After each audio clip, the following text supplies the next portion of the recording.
This month's podcasts are sponsored by Aubergine Legal. Do you sometimes worry that your business isn't meeting all its legal compliance requirements and wonder if you're ticking all the legal boxes?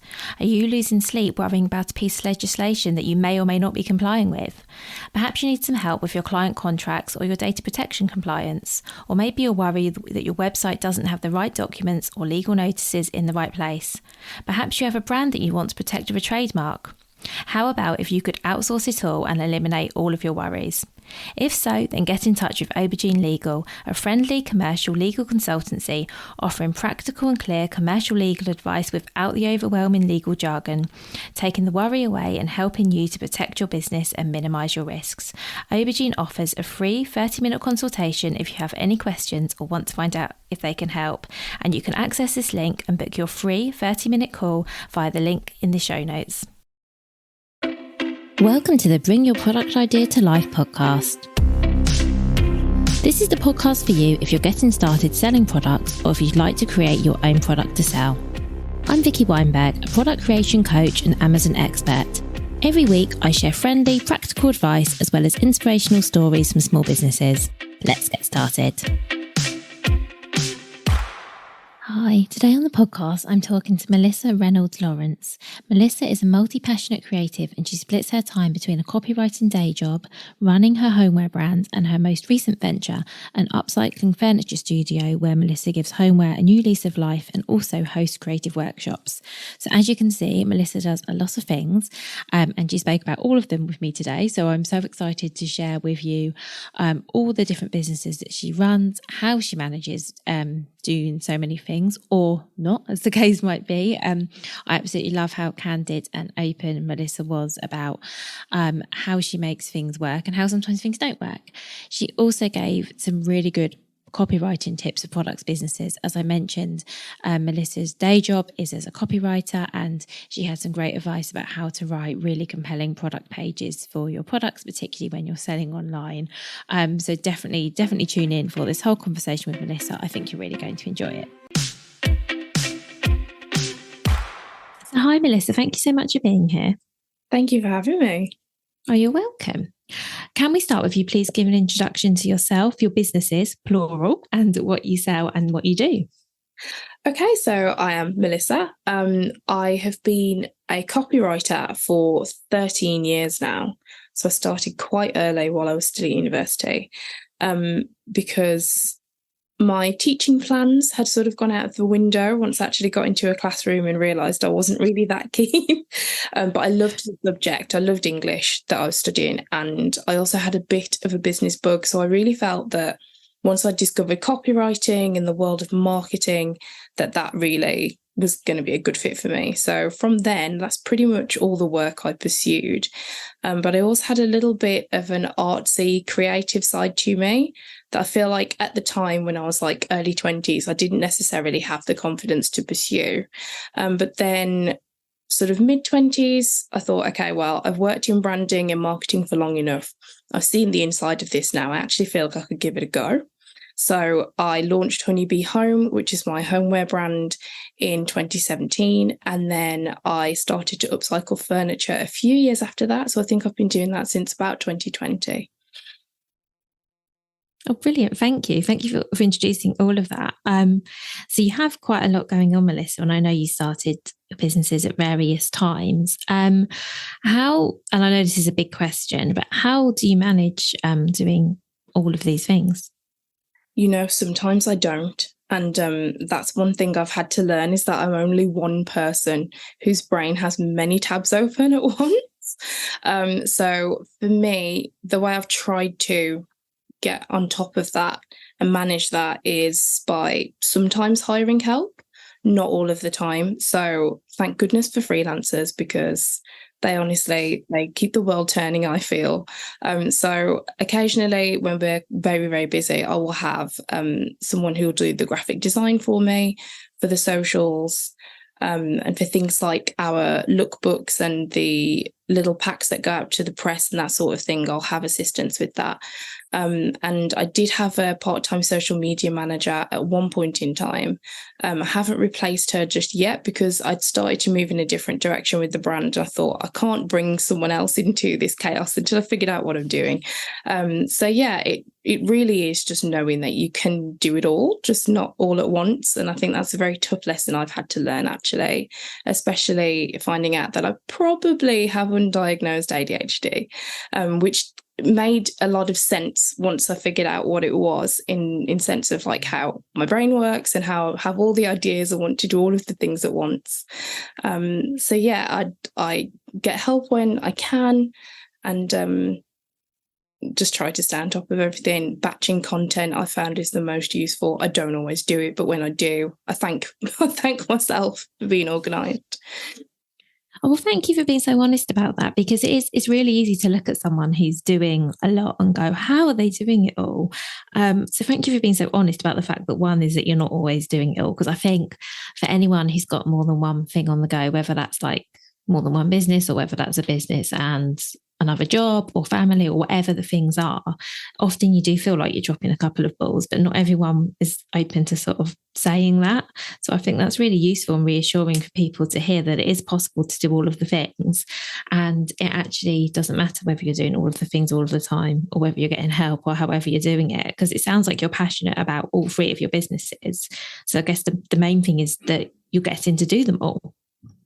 Yeah, definitely. And I feel enormously sort of privileged to be someone who has a lot of creative ideas. And so I feel like that passion kind of comes from a little bit of an urgency to actually pursue them and not see anything go to waste. Yeah, that makes sense.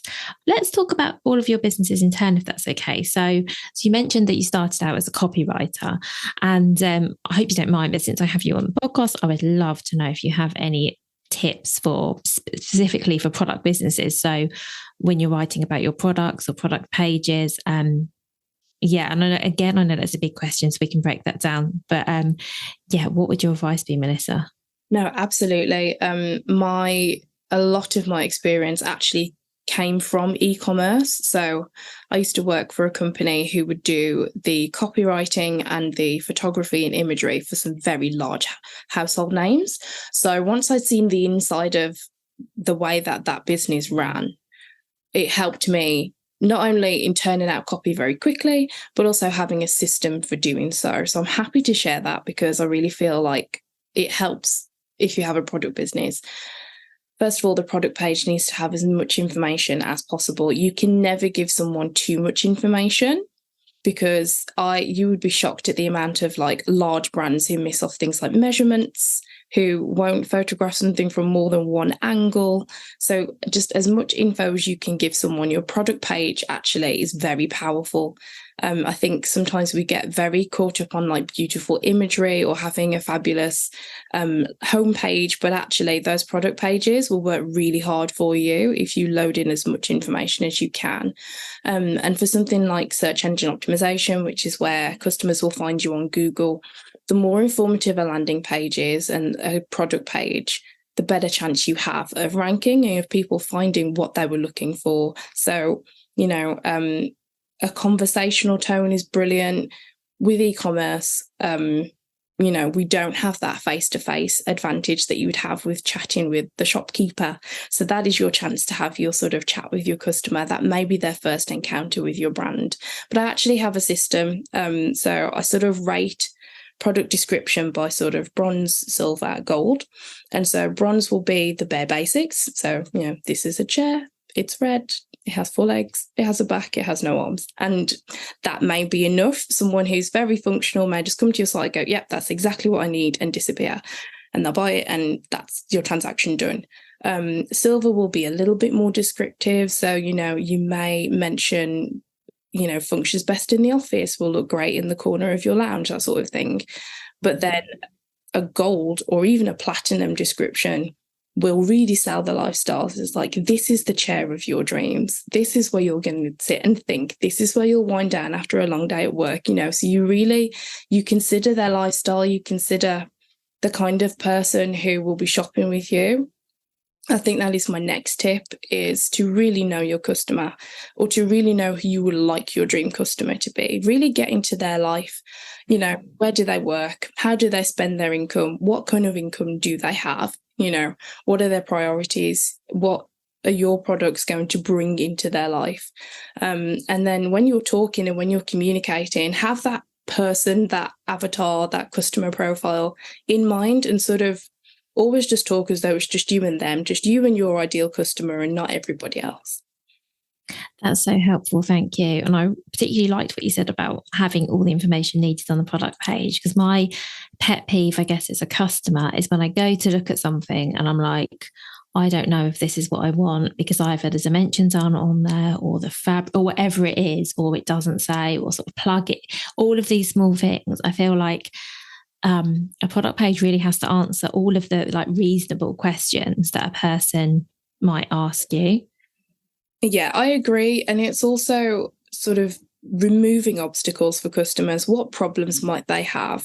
So when you write a page, or when you've put something together on your site, look at it from your customer's perspective. What problem might they run into? What question have you not answered? What might they come to you and ask? And just remove that obstacle, so it makes the whole process for them, that whole journey with you, much smoother. Well, thank you.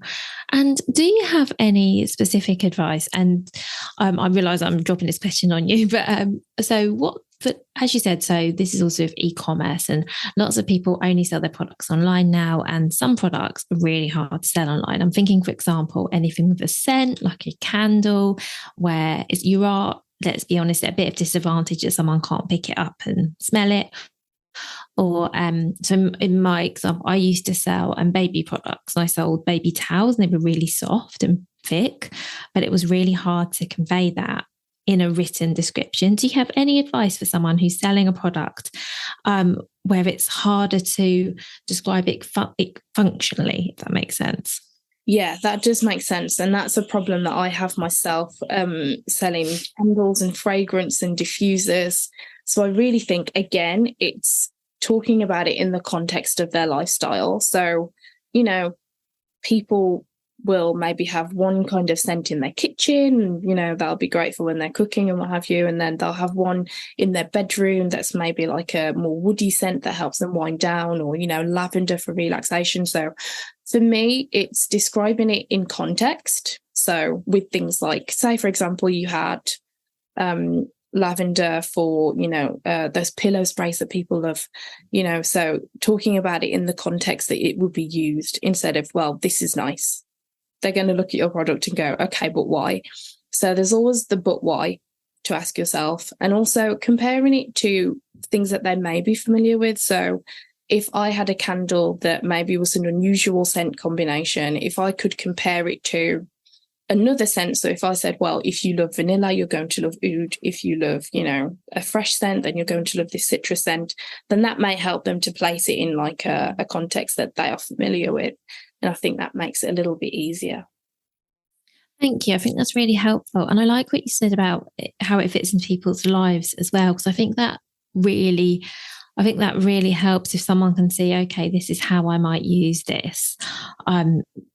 I think that kind of makes it a bit more persuasive than just the features of a product. I think if you can get an idea of the benefits and how it might fit into your life, that's for me anyway, as a customer, I know that I'm much more compelled to buy something if I can see how I might use it. Yeah, I agree. For things like gifting as well, I love when it gets split into the categories of like, well, this is a gift for the person who has everything. This is a gift for someone who loves thrills and adventures. This is, for wellness and relaxation. So always just considering its purpose. And like you said, the benefits over features is brilliant, because straight away you've answered questions for them. Straight away, they're going to be able to consider where this will fit in. That's really helpful. Thank you. And let's talk a little bit about your own products now, Melissa. So you mentioned that you had a love for design, and that's what inspired you to set up Honeybee Homes. So remind us when that was, and talk a little bit about how you went about that. So from having the idea of you like to do something in e-commerce, how exactly did the business get started? It was a little bit of a long journey, probably longer than it needed to be. So way back in 2013, I was in a charity shop, and this was sort of when upcycling and giving like furniture and homeware a new lease of life was really taking off. And I bought a table and I thought, I am going to paint this and I'm going to sell it. Lots of other people are doing it. I could do that. But then I quickly ran into a few problems. So I didn't have a space to work from. So it would make upcycling the pieces a little bit tricky.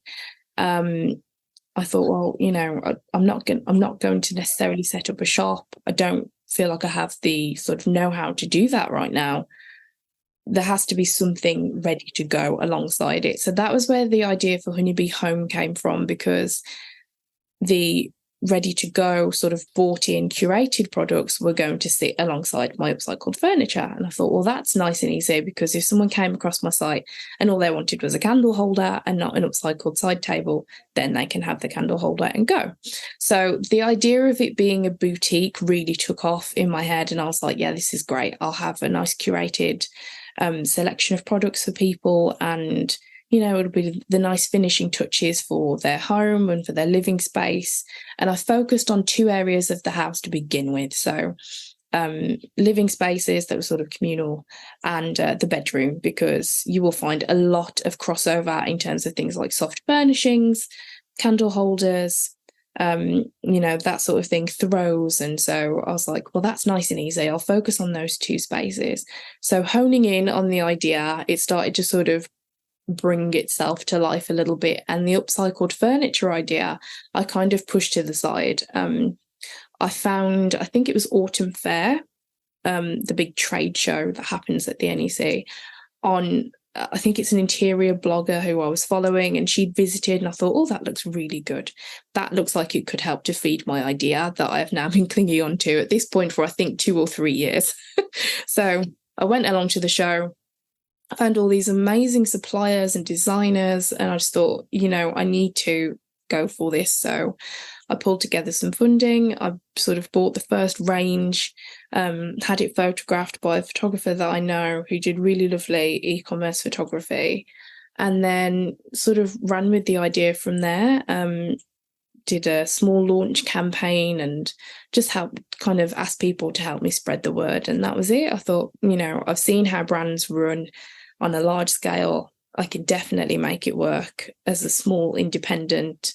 Let's give it a go. And that's kind of what happened from there. So I would just buy in really beautiful homeware and pieces that I thought went really well together as well. I really wanted customers to come to Honeybee Home and know what they were getting, and it wasn't going to be random and anything that resembled a jumble sale. I really wanted it to be like a curated experience, and that's what it became. It's evolved over time. So I went from just homeware to introducing gift as well.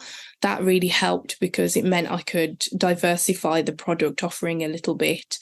And then, from there, it's kind of taken on its own life in terms of the look and feel. I, for some reason, had deviated from what I liked in terms of homeware, which is very sort of, I love leopard print. I'll put leopard print on pretty much anything, anywhere. And I just remember thinking, oh, that's not really what people like. I think at that time, the industrial kind of vibe was really big then. So sort of a lot of black metal and that kind of industrial sort of look, and very plain colours. And over time, especially I think maybe the start of last year, I looked and just thought, this isn't a brand I would shop with anymore. And there are some people who do and they love it, but I felt like it was a good time to really lean into what I liked, and it's worked. People love the sort of maximalist, bold colours, clashing patterns, and so we've started going through a little bit of a brand transformation over the last few months, where the look and feel is changing to sort of what I feel is a better fit, and I like the direction that we're headed in now. Well, that's really exciting. And I think you're right. When you look at your site, everything does kind of fit. So do you have like really set criteria for the products that you want to sell? There isn't a strict set criteria. I feel like I've learned a few things that help me to make decisions now. So I know what just does not sell. So things that I was really enthusiastic about, super keen, very excited, and my customers just weren't. So for a time, we did have quite a large range of greetings cards, and it just didn't take off. During the lockdown period, it did really well because we offered a service where people would write their message, we would send the card for them, and that was, helping people to keep in touch with each other. But after that, I think I got a little bit too excited and I designed a few cards, and I thought, okay, well, this is our moment, we're going to break into stationery and greeting cards, and it just didn't happen. And I just accepted that. And so I won't stock things that I know don't sell. So we don't stock a lot of lamps that plug in, because one of my promises to my customers was that it would be a lot of renter friendly product. And so there are so many amazing battery operated lights out there. And so my promise is to always have a range of battery operated lighting. So that's one thing I really stick to. We are sort of moving away from a lot of neutrals and sort of leaning into that sort of darker, more maximalist vibe. I love really rich colours. And so then it's not a strict criteria now, but I definitely feel as though I shop with a few things in mind. We don't stock faux plants because they don't sell, but they will absolutely fly off of the websites. And so it's using the data, which is, I'm not a data person at all, but I worked with a retail coach and she helped me to use the data that I have to inform decisions moving forward. That's really interesting. Thank you. And I think it makes total sense what you're saying, that because you've been running for years now, you have that experience, you know what your customers will and won't buy. And it's also really interesting what you were saying about the plants, that there'll people buy them from other websites, but not you, which I guess is all about knowing your customer. So would you say that it's getting easier the longer you're going to kind of gauge what your customers are looking for and what's likely to sell? I think so, definitely. And one thing that I found really interesting is that the customer I thought I was aiming for is not who my customer has turned out to be. So I am a millennial. And so the site that I had put together and the look and feel and the way that I was buying and what I was buying in was aimed towards like millennials who were renting, maybe saving for their first property, hence the battery operated lighting, that sort of thing. And then what I found over time was that our demographic was actually split 50-50. So there are a lot of people my age and who are in my sort of similar living situation who buy from Honeybee Home. But then there are also a lot of customers, I would say the majority actually, maybe more than 50-50, who are around my mom's age and her sisters. And they're, 50s-ish, and they've got a little bit more disposable income, and their lifestyle is different, and they buy in a different way. They want different information. They have different buying habits. I'll see, more frequent visits, but they'll maybe spend more at once. They may spend longer making a decision, but when they do, they're very set. And so looking at buyer behavior as well has been very interesting, and figuring out who our customer is as well. And how do you get all that information about your customers? Sometimes it's been in-person events. So very occasionally I'll do sort of a Christmas market sort of thing, or corporate events as well, where they'll bring me in to sort of set up a pop-up for their employees. And I just see like who gravitates towards Honeybee. And sometimes I'll look at the information in the back end of Shopify if it has that available to show me. But yeah, a lot of the time it's been from our in-person interactions, and how it's spread word of mouth as well. Just like, oh, I know so and so, and oh, my mum shops with you, and that's where the info comes from mainly. So our analytics and then our in-person interactions. That's really interesting. Thank you. And because I was wondering if you were going to tell me you had some like crazy analytics tool that could give you all this data. And I was thinking, wow, that's amazing. But it's actually sounds to me better that you actually know your customers and you get to talk to them, because that's the best way, I guess, of figuring out who they are. And I mean, I know analytics have their place, but actually knowing who's buying from you, I think is really useful. Definitely. And I love those. It's only few and far between, but I love those occasions where I do get to meet customers and I get to see how they interact with the products as well. So, they can pick up the candle and hold it in the air and see what it smells like. And, is this going to look nice on my sideboard? And yeah, it's just really interesting, the sort of questions that people ask you about products in person as well. And so did you, so just going back to when you started, did you source your first products from Autumn Fair? Is that where you found the stockists originally?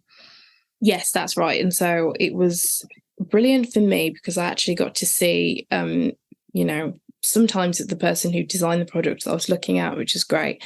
But that show in particular, just having a lot of the suppliers all in one place, I'd started to sort of curate the collection in my head as I was walking around, because I'd go to one supplier and then find something in another supplier. And so the range really started to pull itself together from being able to see everything in one place.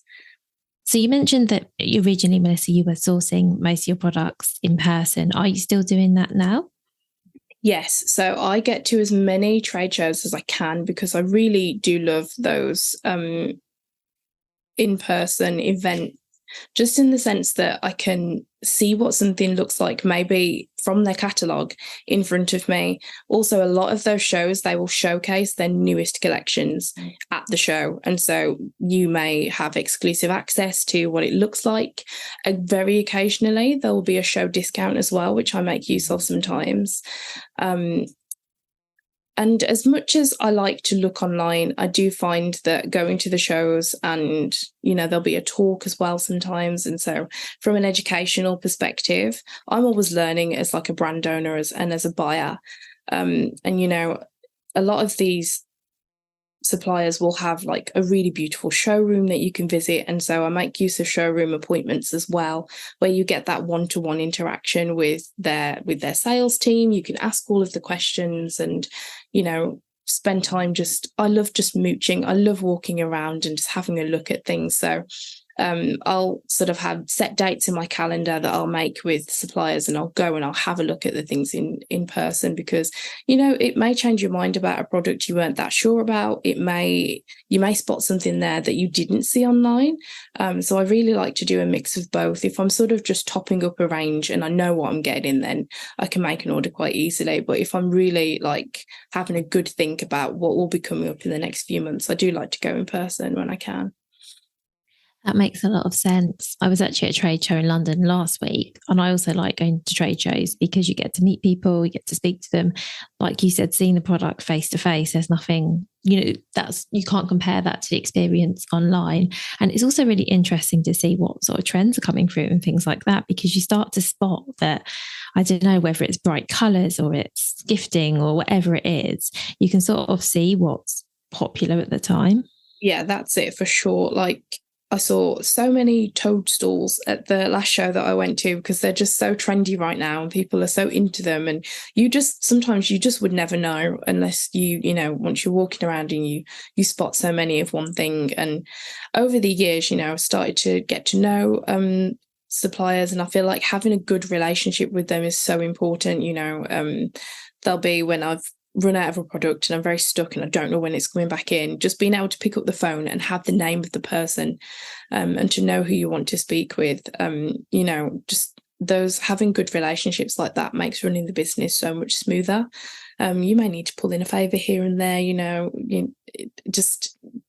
they're really important. And for things like, if we really get into the business side of things like cash flow and just, minimum order quantities, having an actual relationship with someone and being able to ask them, and if they're once it's built on trust, you have a much smoother experience as a business owner. But these are things that you will only learn over time, so start sooner than I did.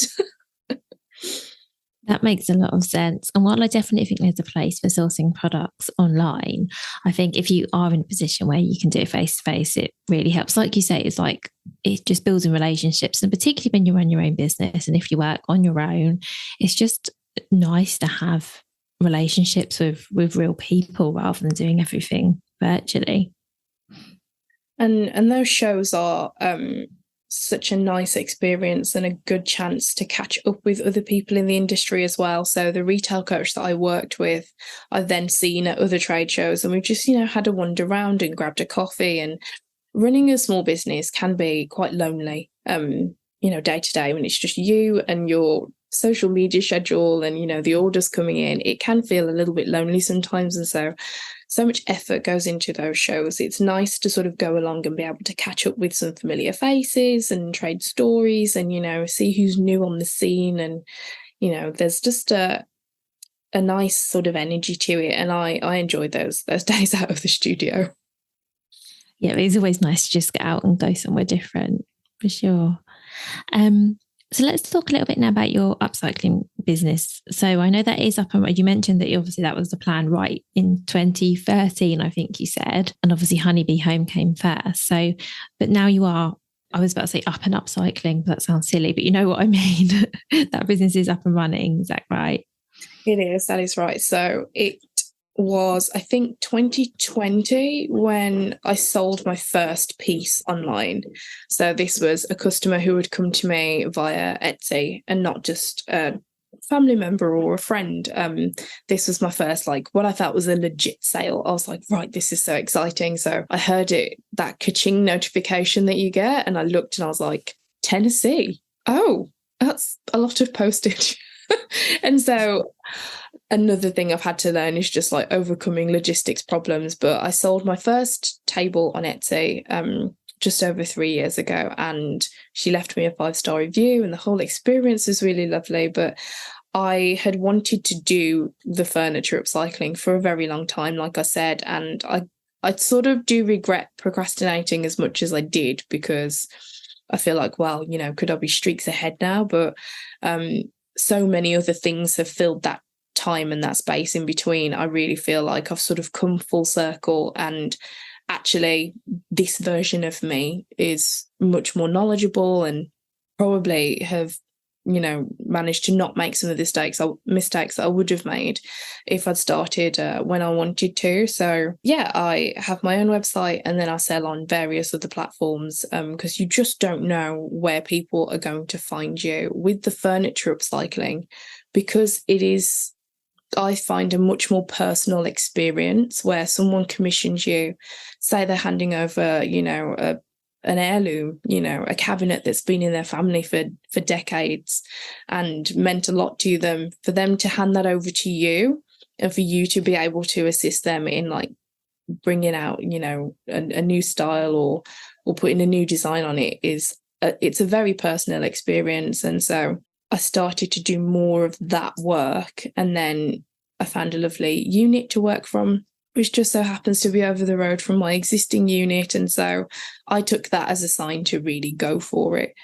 And then, yeah, from there, I've really just fleshed out ideas for the actual business. So it's not just an upcycling studio, it's also where I run creative workshops. And so the idea, this is sort of the new baby in terms of business, but this studio, I feel, has massive potential to be a real hive of creativity and activity, not just for me, but for others. That's really exciting. And yeah, and one more thing for you to fit in somehow as well. That is really interesting. And see, I was a bit confused with the upcycling, because I thought, and maybe you can put me, maybe you are doing this as well. So I thought you were buying pieces or sourcing pieces and upcycling them and selling them on. Are you doing that as well as taking on commissions as well? That's right. Yeah. So in the sort of upcycling community and industry, those are the two most common ways that people will have their work out there. So they will be feeling creative themselves and go, well, I see this nest of tables and I want it to become, this design, and I want it to be 3 different colors, and, they'll do it in sort of their style. And then I feel that's where the commission work will follow, because a customer will find you, they will like your particular style, and how you do things, and then sort of approach you from there. But yeah, that it's sort of the main bulk of the work is that I will source pieces that I just have spotted somewhere or seen in maybe an antiques barn or a house clearance and just thought I have to have that, and I'll figure out the design later. I have to have that piece. And so, you know, it's brilliant. You're saving things from landfill. You know, really well-made furniture is being given a new lease of life. And as much as places like IKEA are very convenient and, you know, very cost effective as well, and I feel like it definitely has its place, I feel like with furniture we are and have been sort of heading in the same direction as fast fashion, in that people go, oh, well, I'll just buy that and then I'll put it on the side of the street when I'm moving because it's not coming to my new house. I've got a nice new house now. I don't need that IKEA unit. Whereas if we took the time to invest in existing pieces that are really well made, they're going to last for, you know, centuries in many cases, and sort of add, I think the objective really with the upcycling is to give people another perspective and to give that sort of, you know, old furniture a chance and, you know, see its potential, because a lot of the time, you know, it's really solid and very functional as well, very easy to change the function of furniture. You know, maybe you don't want a telephone table, but maybe you do want somewhere to keep your records, or, you know, so I feel like with the upcycling, that is the objective a lot of the time, is to sort of put your spin on something that already exists. I think you're right as well, that it's nice to have that sustainability aspect of things not just going to landfill, going to the tip or whatever it is, because yeah, and like you said, you do this with fashion as well. So many things just ending up in the bin that actually could be reused and reused again, and just maybe needs a bit of updating or a bit of care. Yeah, I do think it's really nice. And I do think upcycling hopefully will start to grow as well. And is it something that in your studio you're thinking of teaching other people how to do as well? I'm just curious. Well, I feel like it may be my imposter syndrome speaking, where I say, oh, you know, I don't really feel like I'm in a position to teach others. That's not necessarily true. I do feel like I have a lot to share and impart. So with the new studio, with it wanting to be sort of a hive of activity, I am running creative workshops. So they're not furniture upcycling workshops, but it's other types of craft and creativity where I really feel like it's going to be a nice space for people to sort of come and just switch off for a couple of hours, maybe bring a couple of friends and just do something mindful, and to have something at the end where, you know, I feel like a lot of us revert back to what made us happy as children, and, you know, just, you know, being outside and reading and being mindful and being creative. And so I really just want our workshops to be somewhere that people can come along and just switch off for a little bit and just leave feeling uplifted and, you know, like they've done something worthwhile for a couple of hours, but without that pressure to be productive and to, you know, always be busy. So at the moment we've got sort of wreath making workshops that will be coming up towards the end of the year, and Christmas craft and that sort of thing. And so I love that aspect of like teaching and hosting, and so I feel like that's really where that outlet is going to be. And maybe in time I would like to teach the upcycling, but there are some real experienced, very talented people in the industry who are sort of spearheading that. So my idea is to, I guess I would like them to be peers one day, but I feel a little bit green in that sense. Well, I honestly, and I know it's easy for me to say, but I honestly think you don't need to be, because I think you were talking about imposter syndrome, and I think that is a real thing, isn't it? But I think you only need to know a little bit more than the person that you're helping, if that makes sense. Like, I don't think you need to be the expert.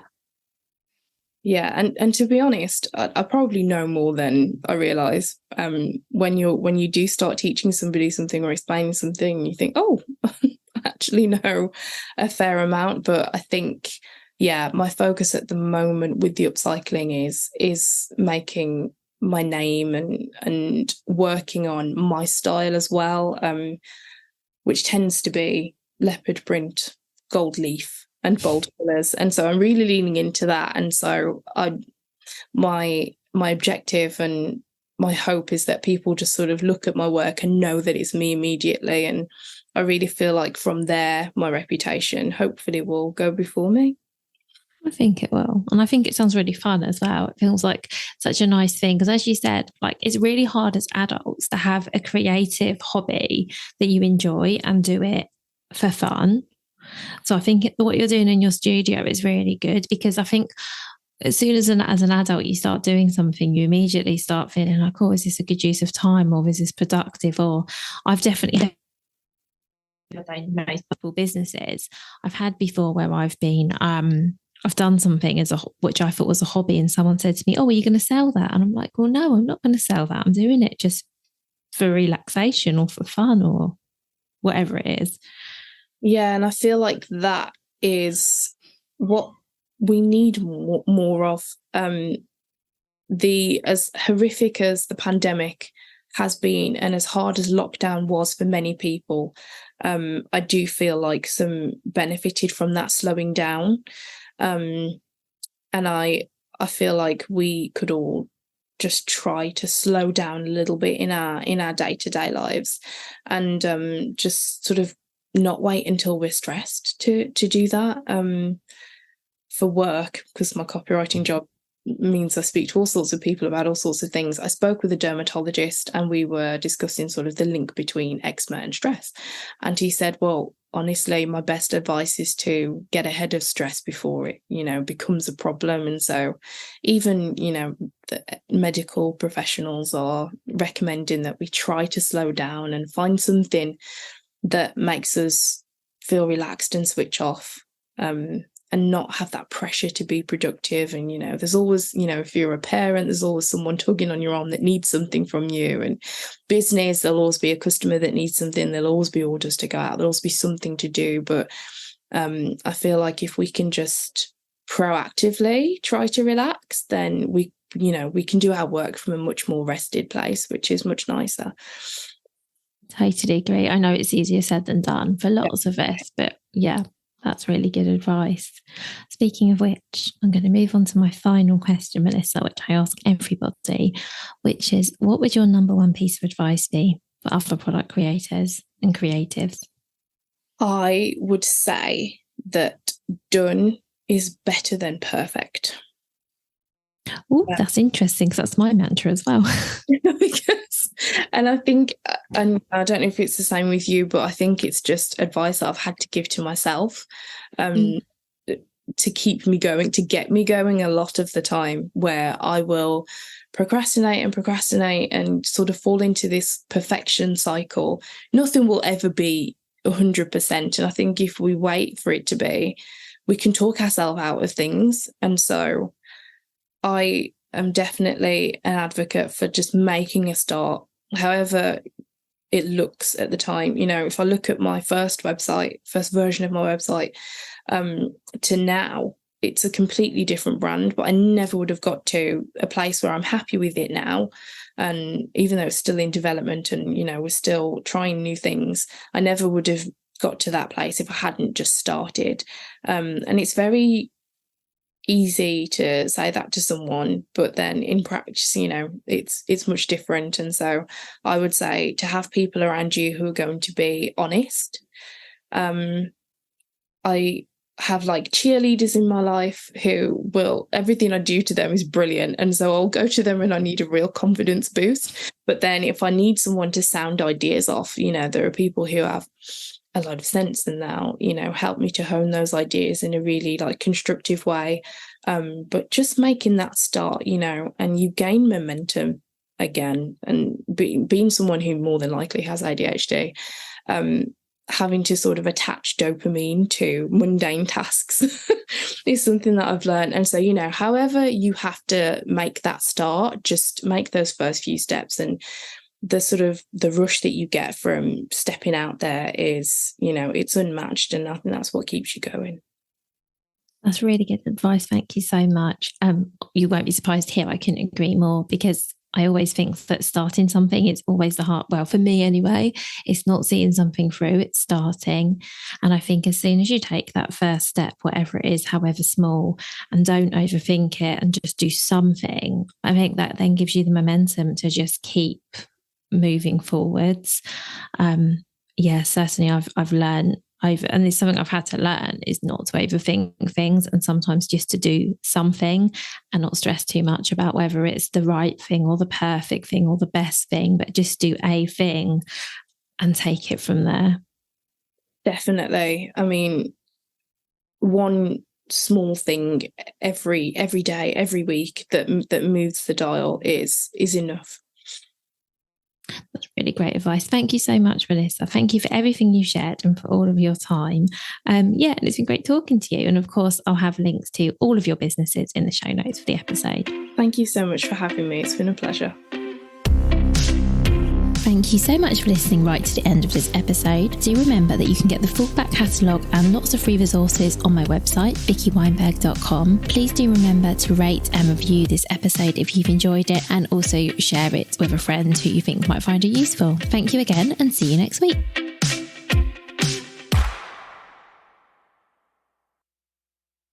If you've been inspired to start a podcast in 2024, I really recommend my podcast host, Captivate.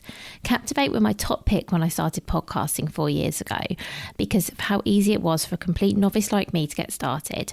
I've stuck with them for the last 4 years because Captivate is still really simple to use. They keep adding great new features like the ability to share ads like these, and they've just been really reliable. So when you're ready to start your own podcast, you can use the link in the show notes and get a free 7-day trial with Captivate.